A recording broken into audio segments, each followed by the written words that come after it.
आकाशवाणी भोपाल से प्रस्तुत हैं प्रादेशिक समाचार।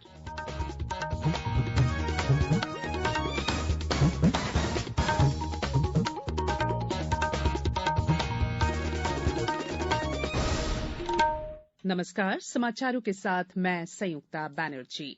सबसे पहले बुलेटिन के मुख्य समाचार।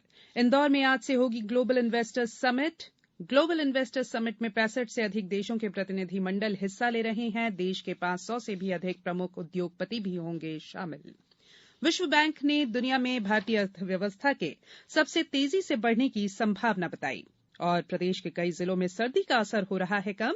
आज से स्कूल पूर्व निर्धारित समय पर खुलेंगे। अब समाचार विस्तार से। इंदौर में आज से 2 दिवसीय ग्लोबल इन्वेस्टर्स समिट शुरू हो रही है। प्रधानमंत्री नरेंद्र मोदी समिट का वर्चुअली शुभारंभ करेंगे। गौरतलब है कि इससे पहले इंदौर में ही 8 से 10 जनवरी तक प्रवासी भारतीय दिवस सम्मेलन का आयोजन हुआ था। ग्लोबल इन्वेस्टर्स समिट के उद्घाटन सत्र में सूरीनाम के राष्ट्रपति चंद्रिका प्रसाद संतोखी और गुयाना के राष्ट्रपति डॉ मोहम्मद इरफान अली भी शामिल होंगे। पेश है हमारे संवाददाता की रिपोर्ट। ग्लोबल इन्वेस्टर्स समिट का विषय मध्यप्रदेश भविष्य के लिए तैयार राज्य है। इस समिट में पर्यावरण संरक्षण का विशेष ध्यान रखा गया है और यह आयोजन पूरी तरह से कार्बन न्यूट्रल और जीरो वेस्ट पर आधारित है। मुख्यमंत्री शिवराज सिंह चौहान ने ग्लोबल इन्वेस्टर्स समिट की तैयारियों की समीक्षा करते हुए बताया कि इस सम्मेलन का उद्देश्य राज्य की नीतियों को बढ़ावा देना, उद्योग अनुकूल नीतियां बनाने के लिए औद्योगिक संगठनों के साथ परामर्श कर निवेशक फ्रेंडली वातावरण बनाना, सहयोग के अवसर और निर्यात क्षमता को बढ़ावा देना है। ग्लोबल इन्वेस्टर्स समिट में 65 से अधिक देशों के प्रतिनिधि मंडल भाग ले रहे हैं। वहीं अंतर्राष्ट्रीय मंडप में 9 भागीदार देश और 14 अंतर्राष्ट्रीय व्यापार संगठन अपने देशों के विभिन्न पहलुओं को प्रदर्शित करेंगे। देश के 500 से अधिक प्रमुख उद्योगपति भी इस सम्मेलन में शामिल होंगे। ग्लोबल इन्वेस्टर्स समिट में विभिन्न विषयों पर 19 सत्र होंगे। पूजा पी वर्धन के साथ संजीव शर्मा, आकाशवाणी समाचार, इंदौर। ग्लोबल इन्वेस्टर्स समिट में 65 से अधिक देशों के प्रतिनिधि मंडल भाग लेंगे। इसमें 20 से ज्यादा देशों के राजदूत, उच्चायुक्त, वाणिज्य दूतावास और राजनयिक हिस्सा ले रहे हैं। जीआईएस के अंतर्राष्ट्रीय मंडप में 9 भागीदारी देश और 14 अंतर्राष्ट्रीय व्यापार संगठन अपने देशों के विभिन्न पहलुओं का प्रदर्शन भी करेंगे। समिट से राज्य के निर्यातकों को संभावित विदेशी खरीदार से जुड़ने का अवसर भी मिलेगा। हमारे आकाशवाणी संवाददाता ने बताया है कि जिन प्रमुख उद्योगपतियों ने ग्लोबल इन्वेस्टर्स समिट में शामिल होने की सहमति दी है, उनमें कुमार मंगलम बिरला, नोएल टाटा, नादिर गोदरेज, पुनीत डालमिया और अजय परामल सहित भारत के 500 से अधिक प्रमुख उद्योगपति शामिल हैं। कार्यक्रम में फार्मा, आईटी, ऑटोमोबाइल, कपड़ा, वस्त्र, रसायन, सीमेंट, खाद्य प्रसंस्करण, रसद, पेट्रोकेमिकल, पर्यटन, नवकरणीय ऊर्जा, सेवाओं जैसे विभिन्न क्षेत्रों के प्रमुख उद्योगपतियों की भागीदारी होगी। राष्ट्रपति द्रौपदी मुर्मू ने कल इंदौर में 17वें प्रवासी भारतीय सम्मेलन के समापन सत्र के दौरान 27 भारतवंशियों और संस्थानों को प्रवासी भारतीय सम्मान प्रदान किए। इस अवसर पर राष्ट्रपति ने कहा कि दुनिया में प्रवासी भारतीयों की महत्वपूर्ण भूमिका है और उन्होंने विश्व भर में कई कीर्तिमान स्थापित किए हैं। उन्होंने कहा कि सरकार प्रवासी भारतीयों के लिए नई नीतियां लेकर आई है। वहीं मुख्यमंत्री शिवराज सिंह चौहान ने बताया कि निवेश के संबंध में एक फ्रेंड्स ऑफ एमपी पोर्टल बनाया गया है। केंद्रीय मंत्री ज्योतिरादित्य सिंधिया ने कहा कि प्रवासी भारतीयों ने देश का नाम दुनिया में रोशन किया है। ये समाचार आप आकाशवाणी भोपाल से सुन रहे हैं। हमारे समाचारों को अब आप कभी भी और कहीं भी अपनी सुविधा के अनुसार सुन सकते हैं। ये समाचार बुलेटिन यूट्यूब, ट्विटर और फेसबुक पर AIR न्यूज भोपाल पेज पर सुने जा सकते हैं। इसके अलावा आप हमारी वेबसाइट newsonair.com पर या AIR न्यूज ऐप पर भी समाचार सुन सकते हैं। ब्रेक के बाद बुलेटिन में एक बार फिर आप सभी का स्वागत है। विश्व बैंक ने भारतीय अर्थव्यवस्था में फिर से अपना विश्वास मजबूत किया है। वैश्विक देनदार ने अपनी एक रिपोर्ट में कहा कि भारत के साथ तेजी से उभरती और विकासशील अर्थव्यवस्थाओं में सबसे तेजी से बढ़ने की संभावना है। हालांकि वैश्विक अर्थव्यवस्था के बारे में विश्व बैंक ने निराशाजनक दृष्टिकोण देने के बावजूद भारतीय अर्थव्यवस्था के वित्त वर्ष 2023-24 में 6.6% की दर से बढ़ने का अनुमान व्यक्त किया है। विश्व बैंक के अनुसार वैश्विक अर्थव्यवस्था इस साल मंदी के संकट से गुजरेगी। विश्व बैंक ने अनुमान व्यक्त किया है कि अमेरिका, यूरोप और चीन समेत विश्व की सभी शीर्ष अर्थव्यवस्थाओं में विकास की दर धीमी रहेगी। ग्लोबल इकोनॉमिक प्रॉस्पेक्ट्स नाम से जारी रिपोर्ट में विश्व बैंक का कहना है कि भारत में वित्त वर्ष 2022-23 की पहली छमाही में विकास दर 9.7% से बढ़ी, जो निजी खपत में बढ़ोतरी और सतत निवेश वृद्धि की ओर इशारा करती है।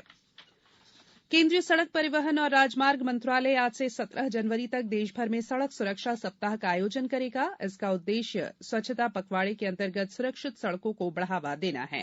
मंत्रालय ने कहा है कि इस सप्ताह के दौरान देश में विभिन्न आयोजन किए जाएंगे। इनका मकसद सड़क सुरक्षा के मद्देनजर आम जनता को जागरूक करना और सभी हितधारकों को अवसर प्रदान करना है। इसके अंतर्गत सड़क दुर्घटनाओं के कारणों और उनको रोकने के लिए उपायों से जुड़े कई जागरूकता शिविरों का आयोजन भी किया जाएगा। कल देशभर में राष्ट्रीय युवा दिवस मनाया जाएगा। स्वामी विवेकानंद की जयंती पर मनाए जाने वाले युवा दिवस के उपलक्ष्य में कल प्रधानमंत्री नरेंद्र मोदी कर्नाटक के धारवाड़ हुबली में 26वें राष्ट्रीय युवा महोत्सव का उद्घाटन करेंगे। युवा दिवस महोत्सव 16 जनवरी तक चलेगा और उसमें देश के विभिन्न हिस्सों से आए 7,500 युवा भाग लेंगे। बात करेंगे मौसम की। प्रदेश के कई जिलों में कड़ाके की सर्दी का असर कम हो रहा है। पश्चिमी विक्षोभ के असर और तेज धूप खिलने से भोपाल सहित आसपास के जिलों में कल से सर्दी से थोड़ी राहत मिली है। तेज धूप से दिन का तापमान बढ़ा है, वहीं रात के तापमान में मामूली कमी आई है। भोपाल में सरकारी और प्राइवेट स्कूल एक बार फिर आज से पुराने समय के अनुसार खुलना शुरू हो जाएंगे। जिला शिक्षा अधिकारी ने बताया कि सर्दी में कमी को देखते हुए स्कूलों का समय पूर्व निर्धारित समयानुसार ही कर दिया गया है। दूसरी ओर उत्तर भारत और दिल्ली में सर्दी और कोहरे के कारण आम जनजीवन प्रभावित रहा। उत्तर भारत की ओर से भोपाल आने वाली ट्रेनें देरी से चल रही हैं। हवाई यातायात पर भी असर पड़ा है। हमारे नर्मदापुरम संवाददाता ने बताया है कि जिले में कड़ाके की सर्दी का दौर जारी है। कल पचमढ़ी में बीती रात ठिठुरन भरी और सुबह कोहरे से घिरी रही। उधर मुरैना में घने कोहरे के बावजूद भी सर्दी का एहसास कम हो रहा है। मौसम विभाग के अनुसार प्रदेश में मकर संक्रांति से कड़ाके की ठंड का एक और दौर आएगा। प्रदेश के उच्च शिक्षा आयुक्त कर्मवीर शर्मा ने कहा है कि मध्यप्रदेश की मेजबानी में 30 जनवरी से 11 फरवरी तक होने वाले खेलो इंडिया यूथ गेम्स के 5वें संस्करण को पूर्ण रूप से सफल बनाने में प्रदेश के सभी महाविद्यालयों और विश्वविद्यालय अपनी सक्रिय भूमिका निभाएंगे। उन्होंने जानकारी देते हुए बताया कि प्रदेश के 8 जिलों में खेलो इंडिया का आयोजन किया जा रहा है। इसमें 27 खेल के लगभग 6,000 खिलाड़ी, 303 अंतर्राष्ट्रीय और 1,089 राष्ट्रीय ऑफिशियल भाग ले रहे हैं। अब कुछ समाचार संक्षेप में। रक्षा अनुसंधान और विकास संगठन डीआरडीओ ने कल ओडिशा तट से चांदीपुर के एकीकृत परीक्षण रेंज से कम दूरी की बैलिस्टिक मिसाइल पृथ्वी द्वितीय का सफलतापूर्वक परीक्षण किया। खंडवा के श्री नीलकंठेश्वर शासकीय स्नातकोत्तर महाविद्यालय में विश्व हिन्दी दिवस का आयोजन स्नातकोत्तर परिषद हिन्दी विभाग द्वारा किया गया। कार्यक्रम के अंत में उपस्थित विद्यार्थियों और स्टाफ को दैनिक जीवन में हिन्दी के अधिकाधिक प्रयोग की शपथ दिलवाई गई।